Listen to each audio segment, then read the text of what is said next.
Et si tout le monde est installé, j'appelle le Benjamin de notre assemblée, Lee Ferrero, à faire l'appel des présents.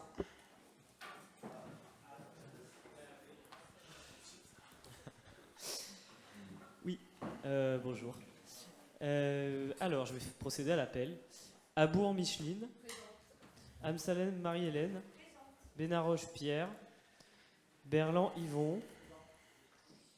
Donc il y a un changement de nom sur ma feuille. Je ne sais pas si c'est fait exprès. C'est fait exprès. Donc Pantalacci Bonafous Jean-Marc. Brambilla Véronique. Canicave Joël. Casanova Gavino Daniel. Secaldi Pierre. Collard Frédéric. D'Agostino Alexandra. Delage Pauline. Denia Salon Rosette. Elrarbay Didier. Ferreroli présent. Fortin Olivia. Présente. Hugon Christophe. Inchiapa Lucas. Jouve Cédric. Juste Christine. Locine Isabelle. Leméry Pierre. Luçon Baptiste. Maranda Bernard. Masson Juliette. Meillac Anne. Ménétrier Olivier. Méry Éric. Méry Xavier. Michaud Marie. Moraine Yves. Mounien Lourdes. Perenquio Elliot. Pernet Ludovic. Pila Catherine.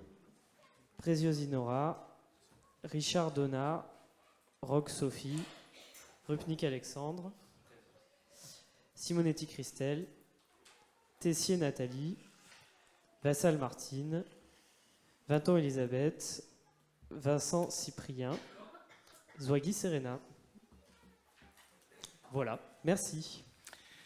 Merci beaucoup. Le quorum étant atteint, ce conseil d'arrondissement peut valablement démarrer et je déclare la séance ouverte. On va commencer, si vous le voulez bien, par approuver le procès-verbal du conseil précédent. Y a-t-il des demandes de rectification sur ce procès-verbal? Non. Donc je mets aux voix le procès-verbal de la séance précédente. Qui vote contre? Qui s'abstient? Le procès-verbal est adopté. Je vous remercie beaucoup. Nous avons pour ce conseil d'arrondissement 2 rapports à étudier. Ça peut paraître peu, mais c'est beaucoup, puisqu'il s'agit d'abord de la présentation du budget de notre mairie de secteur pour l'année 2024 et ensuite de la comptabilité carbone qui concerne ce budget. Et donc pour le premier rapport, j'appelle M. Pantalacci Bonafous au pupitre pour qu'il puisse nous présenter l'action publique telle qu'on la prévoit pour l'année 2024.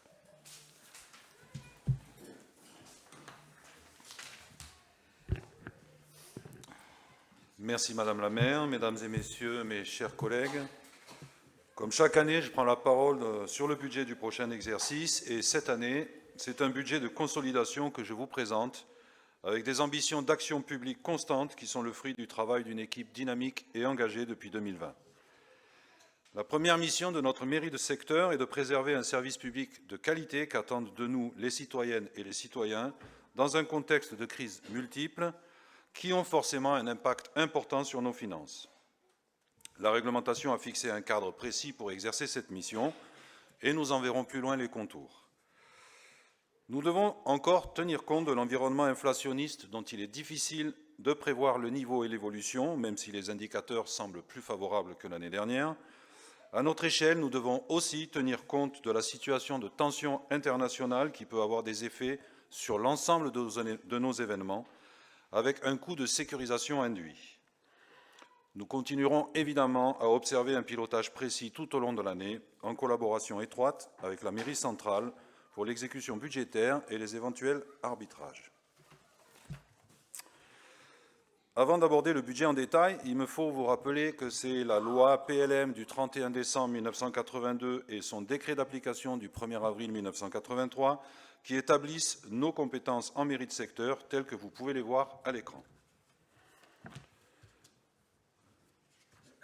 La mairie des 6e et 8e arrondissements gère pas moins de 81 équipements de proximité, principalement destinés aux habitants du secteur. Et pour tous les types d'équipements que vous voyez à l'écran, elle en assure la gestion et une partie de l'entretien. Par souci de cohérence et de lisibilité, le budget est structuré à périmètre constant autour des grandes masses qui vous avaient été présentées en 2023, pour 2023. Au-delà du budget, qui doit répondre au principe de la comptabilité publique que vous pouvez voir tout en haut à l'écran, l'équilibre, non, on ne les voit pas, voilà, l'équilibre, l'annualité, la spécialité, l'universalité, l'unité et la sincérité. Au-delà de ça, 3 grands moments administratifs nous permettront de traduire nos intentions en actions. Le renouvellement de nos marchés, leur enveloppe et le choix de nos critères d'attribution, les projets de services et d'animation, les réunions de programmation de travaux avec nos partenaires. Je tiens à rappeler qu'au-delà de la limite budgétaire, notre action ne peut s'envisager sans tenir compte des limites en termes de moyens humains et matériels, mais aussi, désormais, du défi climatique et de la limitation nécessaire de notre impact carbone. À ce sujet, le rapport qui suivra cette présentation nous permettra d'engager une politique volontariste dans ce domaine à travers l'évaluation climat du budget. On va maintenant parler de la dotation pour 2024 de la mairie des 6e et 8e arrondissements. 1 804 218 € sont attribués en fonctionnement. C'est le budget essentiel de notre mairie pour son quotidien. Cette dotation est en légère hausse de 30 000 €. 249 086 € en investissement pour la valorisation du patrimoine décentralisé, les dépenses à caractère durable, dont une partie est cofinancée par la mairie centrale dans le cadre des réunions de programmation. Venons-en maintenant à la répartition budgétaire qui est proposée au vote de cette Assemblée. Le premier pôle, ce sont les moyens généraux, dotés de 284 800 €. C'est le budget de fonctionnement quotidien des services. Il permet de couvrir des dépenses aussi diverses que les fournitures d'entretien, les fournitures administratives et d'état civil, la location des copieurs, le petit équipement, les fluides, l'entretien et la réparation des véhicules de service.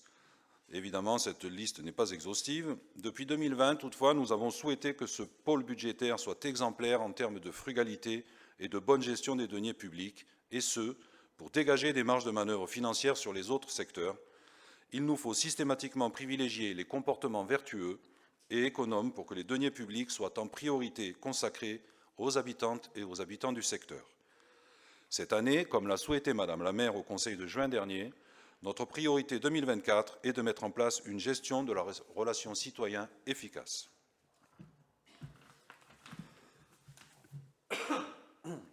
Pardon. Le pôle budgétaire suivant est celui de l'information et du protocole. Doté de 119 565 €, il sera notamment employé à renforcer les outils d'information de nos administrés. Parce que les très nombreux projets que cette majorité a mis en place n'ont de sens que s'ils sont portés à la connaissance des usagers dans la plus grande transparence. Aussi, après la remise à niveau et la modernisation du site Internet de la mairie, il faut vraiment féliciter le travail de l'opérateur parce que le site Internet est vraiment désormais très accessible à tout le monde. L'effort sera maintenu sur l'information aux usagers et les concertations tout au long de l'année. Nous continuerons bien sûr à retransmettre en direct les conseils d'arrondissement. Le pôle budgétaire suivant est celui consacré à l'enfance et à la jeunesse. Plus personne ne doute que les priorités de la majorité municipale sont l'éducation et la place de l'enfant dans la ville. Depuis 2020, à l'échelle de notre territoire, nous avons permis l'augmentation des capacités d'accueil dans les centres aérés et étendu les périodes d'ouverture, notamment durant le mois d'août. En 2023, comme nous l'avions annoncé, nous avons apporté la plus grande attention à la qualité des repas servis dans nos centres aérés et nous avons favorisé la diversification des activités pour nos enfants grâce au travail de nombreuses adjointes et adjoints. Par exemple, les ateliers éducatifs dans les centres et l'augmentation du nombre d'activités, les cours de sport gratuits à destination des enfants et jeunes durant les vacances, les activités pour les ados, notamment sportives et culturelles, et puis bien entendu la mise en place du Conseil des enfants. Et nous avons également amélioré l'accueil des enfants dans nos centres d'animation avec des espaces dédiés. Nous allons continuer à œuvrer dans ce sens en 2024 avec 2 nouveautés, un espace enfant en mairie et un réseau jeune le mercredi au centre d'animation Falck.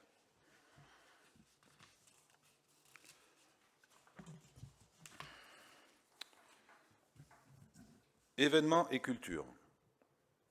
Au programme pour 2024, une saison culturelle toujours aussi riche avec des événements désormais incontournables que sont Musique à Bagatelle, Homme à Parole, les rencontres vocales ou encore Culture au Jardin, mais aussi de nombreux événements dans les quartiers, en mairie, sur des thématiques différentes tout au long de l'année. On peut citer, là encore sans que cela soit exhaustif, le Noël festif dans les 6e et 8e arrondissements avec des animations à Bagatelle et au cours Julien pour les familles, les festivals de printemps autour de la transformation de l'espace public et de la végétalisation à Bonnefond et à Vauban, des événements liés à la solidarité et à la vie associative, le festival Rock Solidaire, qui débute demain pour son édition 2023, les portes ouvertes associatives, Octobre Rose, le Téléthon, la Journée mondiale contre le sida. On peut également citer les forums pour l'emploi. Il y aura également un cycle féministe en mars et en novembre.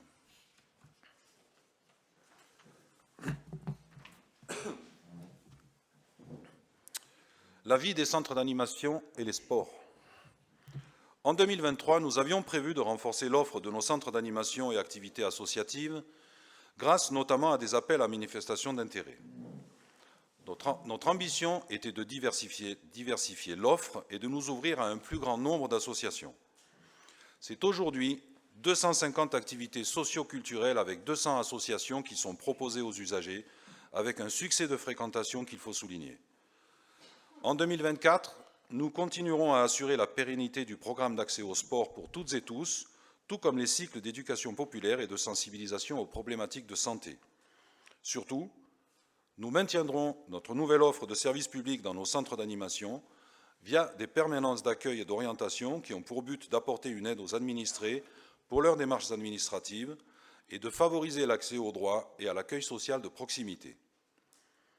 Je tiens à souligner que grâce à sa collaboration étroite avec les agents, ma collègue a mis à jour sa feuille de route pour la période de 2023-2026 pour décliner les actions des centres en 3 thématiques: la maison des activités, la maison des projets, la maison de la citoyenneté. Le sport n'est évidemment pas en reste avec le programme Sportez-vous bien, dont le succès ne se dément pas, et la première édition de Marseille au cœur de la mêlée en 2023, que nous souhaitons pouvoir renouveler en 2024.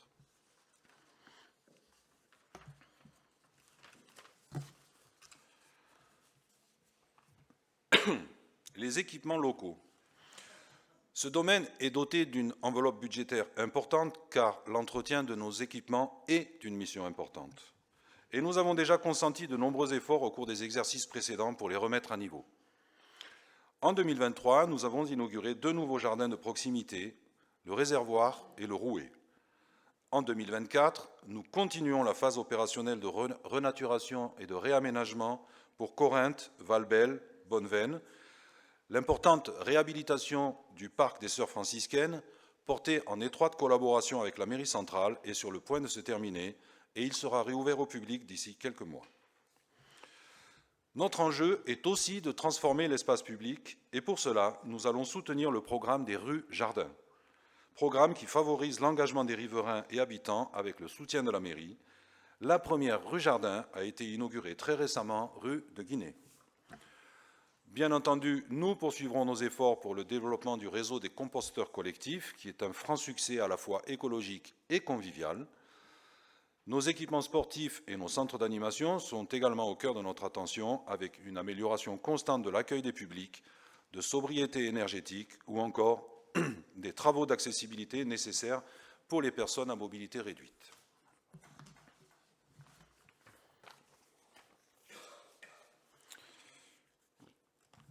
On va arriver au camembert, je crois. Le voilà.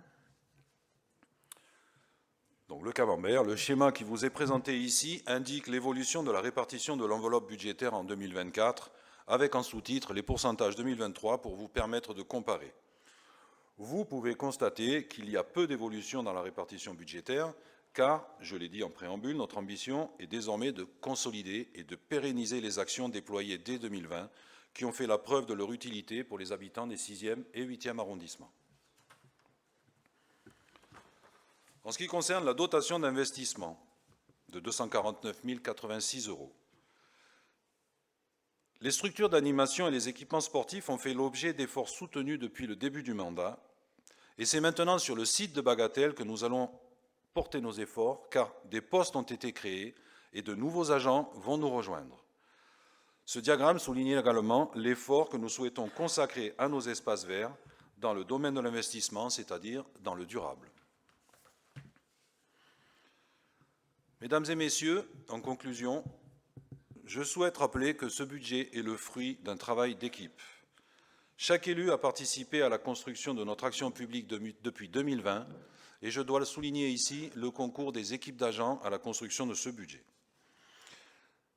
Alors que la stabilité budgétaire de notre action publique est acquise, il nous faut désormais avancer sur l'évaluation climat du budget. C'est exactement l'objet du rapport qui suit et qui nous permettra de marquer notre contribution à l'ambition de faire de Marseille une ville neutre en carbone. Je vous remercie. Merci beaucoup.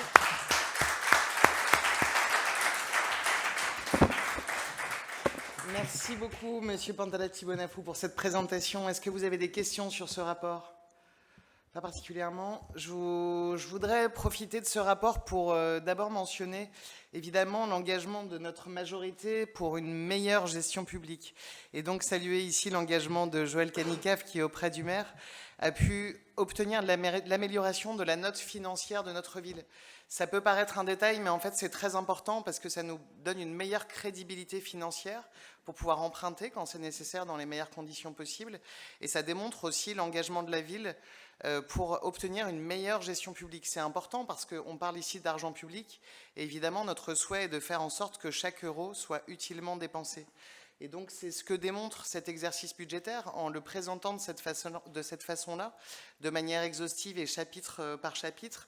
On sort évidemment de la nomenclature budgétaire qui est relativement indigeste, parce que là je le dis pour nos participants, je vous salue votre présence, mais en fait la nomenclature budgétaire elle n'est pas très lisible. Ici on cherche à démontrer l'objectif qui est le nôtre dans notre action publique. Et ce qui nous porte dans cette collectivité est de faire en sorte qu'on puisse proposer des opportunités à toutes et tous les habitants et habitantes du 6e et 8e arrondissement. Et c'est ce que démontrent nos politiques culturelles, nos politiques sportives, nos politiques associatives, pour faire en sorte que chacun et chacune puisse trouver une proposition qui puisse lui convenir, que chacun ait sa place. Et c'est ce que démontre la présentation budgétaire. Je voudrais mentionner aussi cette nomenclature budgétaire parce que cette année, nous modernisons encore notre action publique et nous changeons de nomenclature budgétaire. Il s'agit de la manière dont les documents comptables sont rédigés et notre administration s'est engagée dans cette transformation. Ça demande un travail important de changer la nomenclature d'un document tel que celui-ci. Mais c'est pour nous l'opportunité à la fois de nous mettre en conformité parce que c'est attendu, mais aussi c'est aussi la possibilité d'avoir dans nos budgets une meilleure lisibilité de ce qu'est l'action publique, puisque cette nomenclature permet une meilleure lecture par projet que ce que ça n'était auparavant. Et donc on se modernise et on avance, et pour ça je voudrais saluer l'engagement de notre administration. Et puis enfin, pour terminer, je voudrais saluer l'engagement et la détermination des élus et des agents, parce que pour faire tenir toutes les ambitions dans un budget aussi restreint, eh bien, il s'agit de discuter, de trouver des consensus et puis d'être ingénieux. Et c'est encore une fois l'exercice qui a été réalisé sous l'égide de notre adjoint aux finances et premier adjoint. Donc merci beaucoup pour ce travail. Si ça vous convient, je vais mettre ce rapport au vote. Qui vote contre? Qui s'abstient? Monsieur Berland s'abstient pour la sténotypiste. Le rapport est adopté. Je vous remercie beaucoup et j'appelle maintenant le rapport numéro 2 qui est l'évaluation carbone du budget. Et c'est Pierre Secaldi qui va nous présenter cette démarche et ce travail. Merci beaucoup.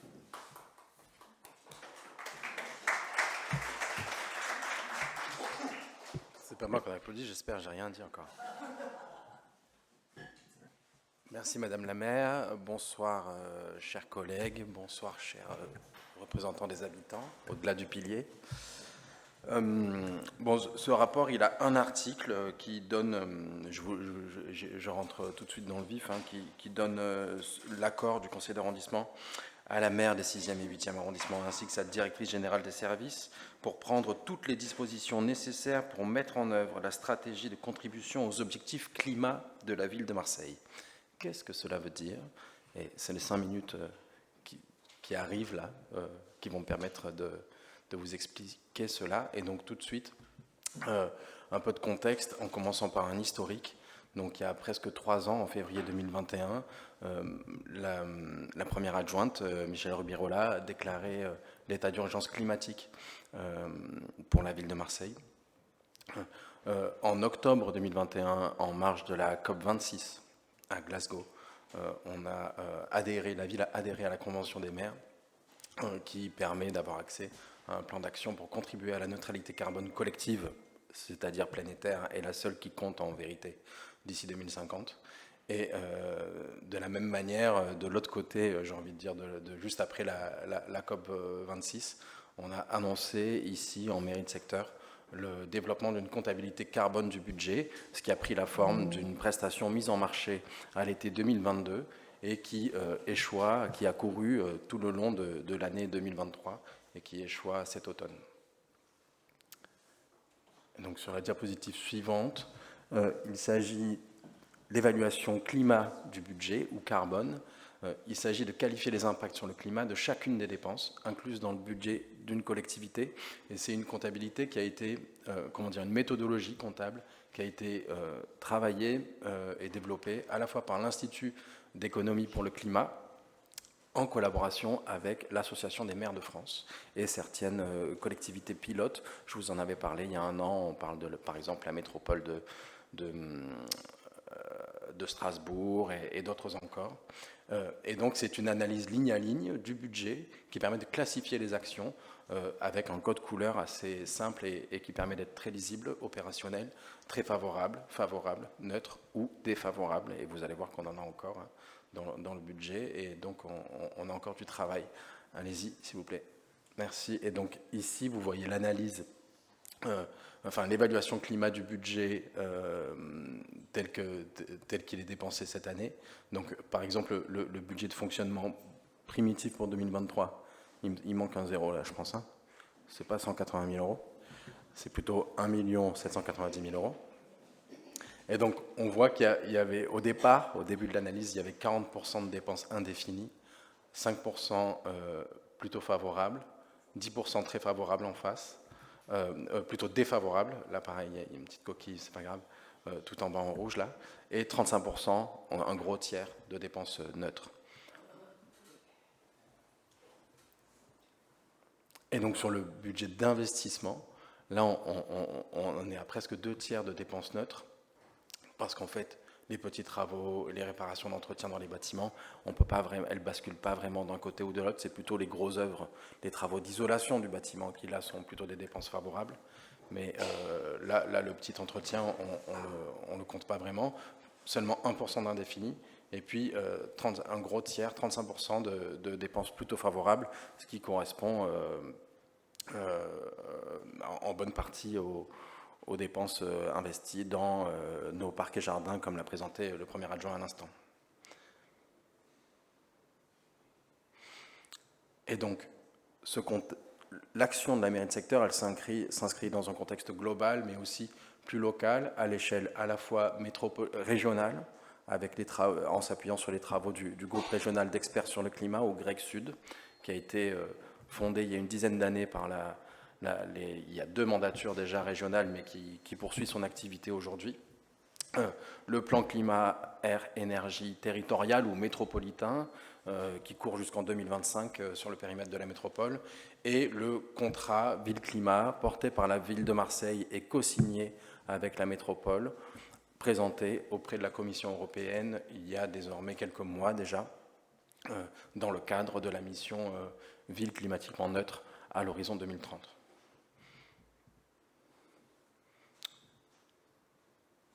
Non, plutôt, merci. Donc là, cette stratégie climat, elle sert plusieurs objectifs. Des objectifs globaux, qui sont de tendre vers une suppression totale des dépenses défavorables au climat. Donc c'est les 5% de dépenses dans le budget de fonctionnement 2023, par exemple. Et réduire les émissions de gaz à effet de serre sur le périmètre considéré. Et là, on va plutôt utiliser le bilan carbone comme un outil de pilotage et de comptabilité. Et des objectifs spécifiques qui sont d'intégrer les critères fondamentaux dans tous les contrats d'activité. Donc ça veut dire décarboner nos achats, à la fois d'objets, mais aussi de prestations de services. maîtriser les consommations d'énergie dans les bâtiments. Donc ça, c'est de la sobriété, de l'efficacité, mais surtout de la sobriété, en fait. Décarboner, j'arrive plus à lire là, les systèmes de chauffage. Donc c'est en lien avec ce deuxième objectif. Et puis, enfin, garantir un report modal depuis la voiture thermique vers les modes de transport doux et actifs, et éventuellement des véhicules électriques lorsque c'est nécessaire, et substituer chaque véhicule et autres du parc actuel pour des véhicules basses ou très basses émissions. Merci. Et donc, cette stratégie climat, elle s'articule autour de 3 piliers. Un, faire évoluer nos pratiques, et pour ça, on va plutôt utiliser l'évaluation climat du budget, qui est un outil de comptabilité quasi temps réel, qui permet de qualifier une dépense au moment où on la fait, et donc d'arbitrer la dépense monétaire en même temps que la dépense carbone. Le second pilier, c'est investir pour le climat, sur la diapo suivante, et qui là va juxtaposer, articuler les deux outils, évaluation climat du budget et BGS, ou bilan d'émissions de gaz à effet de serre, qui est une disposition réglementaire pour toutes les collectivités de plus de 50 000 habitants, et qu'on a utilisé ici aussi. Et enfin, la décarbonation de nos achats, et pour ça, on va également utiliser le bilan des émissions de gaz à effet de serre. Et donc, la répartition des émissions de gaz à effet de serre pour la mairie de secteur s'élève pour l'année 2021, mais d'une année sur l'autre, ça varie peu, à plus de 1000 tonnes équivalent CO2, 1060 exactement. C'est l'équivalent de 440 allers-retours Paris-New York en avion, 65 tonnes de bœuf, ou 140 fois le tour de la Terre en voiture. Ça, c'est simplement pour vous donner une idée des masses avec lesquelles on travaille. Si on remet ça dans un contexte local, le patrimoine et l'administration. Le patrimoine et l'administration et les services de la ville de Marseille, c'est de l'ordre de 200 000 tonnes. Donc c'est la moitié d'1% de l'administration et le patrimoine de la ville de Marseille. Simplement pour vous dire que l'enjeu ici n'est pas tellement de faire la différence sur les émissions globales et sur la trajectoire climatique planétaire, il est de marcher devant. L'exemplarité du service public est quelque chose qui nous tient à cœur, et plus qu'à cœur, on le porte depuis 3 ans, je pense, dans notre action publique. Et donc, c'est pour ça que c'est pour nous essentiel et qu'on le met au même niveau que la dépense monétaire. Et donc, je vous ai montré le camembert sur l'évaluation climatique du budget en 2023. Et là, c'est de le projeter sur 2024, ce que vient de vous présenter le premier adjoint. Et donc, on est toujours à un tiers, et même un peu plus maintenant. Si on rajoute les 11%, 31 plus 11, ça fait 42% de dépenses favorables ou très favorables au climat. Et là-dedans, on retrouve donc l'entretien, l'investissement dans nos espaces verts. On a encore 20% de dépenses défavorables liées au carburant, au fuel et au gaz. Donc c'est typiquement les fluides et carburants de notre parc de véhicules et des bâtiments, liés au chauffage des bâtiments. Et on a un tiers de dépenses qui sont neutres, c'est-à-dire qui n'impactent pas ni négativement ni positivement le climat, mais qui sont de fait nécessaires. Encore une fois, c'est l'entretien du quotidien de nos équipements. Et pareil sur le budget d'investissement, c'est le même exercice, où là on voit qu'on a des dépenses neutres un peu plus, très supérieures, ça compte pour presque 2/3 du budget, mais on a aussi des dépenses très favorables qui dépassent plus de 30% si on ajoute les dépenses favorables, et seulement 2% de défavorables. Encore une fois, c'est du budget d'investissement, et donc les carburants, etc., ne sont pas comptés là-dedans, ils sont dans le budget de fonctionnement. Et enfin, simplement pour donner un exemple concret de cette stratégie climat de la mairie de secteur, je vous montre ici une fiche action qui est parmi la dizaine de fiches actions produites par notre prestataire. Et par exemple, celle-ci vise à intégrer les critères et clauses carbone dans les contrats, avec l'objectif d'atteindre 100% des marchés avec une clause environnementale ou un critère environnemental lié à l'impact climatique. Et pour ça, le service en charge sera bien sûr la Direction générale des services. Je vous remercie pour votre attention et bien entendu, ce rapport a reçu un avis favorable de la Commission. Merci beaucoup. Est-ce que vous avez... Est-ce que vous avez des questions sur ce rapport? Oui, Monsieur Berland. Oui, à moins que j'ai mal suivi, vous m'en excuserez, mais je n'ai pas vu de précision des objectifs chiffrés de réduction des émissions de gaz à effet de serre que la mairie s'est fixée et comment la mairie compte mesurer et suivre cette évolution. Donc, en effet, vous avez raison, l'ECB, l'évaluation climatique du budget, ces pourcentages, on raisonne sur les dépenses. Donc, on compte de l'argent sur le camembert avec un tiers de dépenses neutres ou favorables, etc. Donc, on ne raisonne pas en quantité de CO2. Ça, c'est juste. Mais nous, on marche sur deux jambes. L'ECB pour l'argent et le BGS ou le bilan d'émissions de gaz à effet de serre ou le bilan carbone pour la quantité de carbone. Et l'objectif qu'on a annoncé il y a 2 ans, il est de 5% par an et ce n'est pas notre objectif. C'est un objectif qui nous arrive des COP, de la COP 21 particulièrement. Donc aujourd'hui, l'enjeu pour nous, il n'est pas tant de se tenir et d'atteindre un objectif que d'aller le plus vite avec le maximum d'outils opérationnels qui soient faciles à prendre en main par l'ensemble des services. Parce que le bilan carbone, par exemple, qui est un outil de comptabilité en soi, il demande une courbe d'apprentissage qui est assez lente, en fait, et on n'a pas ce temps-là.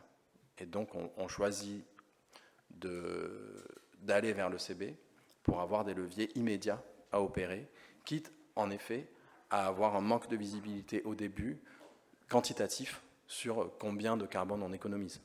Après, il y a sur les dépenses défavorables, c'est des kilowattheures de gaz et des kilomètres en voiture thermique, donc des litres d'essence et de diesel. Et donc ça, c'est des choses qui sont très faciles à compter. Et lorsqu'on aura réduit cette quantité de dépenses défavorables, ce sera très facile de savoir combien de carbone on a économisé. Donc l'enjeu n'est pas tant de s'empêcher de raisonner comme ça, mais c'est plutôt de se dire on pilote autrement, et après le résultat, il sera ce qu'il sera. Et si c'est plus 7% d'économie, c'est aussi bien que si c'est 3%, tant que ce qu'on fait, c'est le maximum le plus vite possible. Je vais passer, si vous le voulez bien, la parole à Elliot Perrinquio, qui souhaite apporter un complément de réponse. Merci.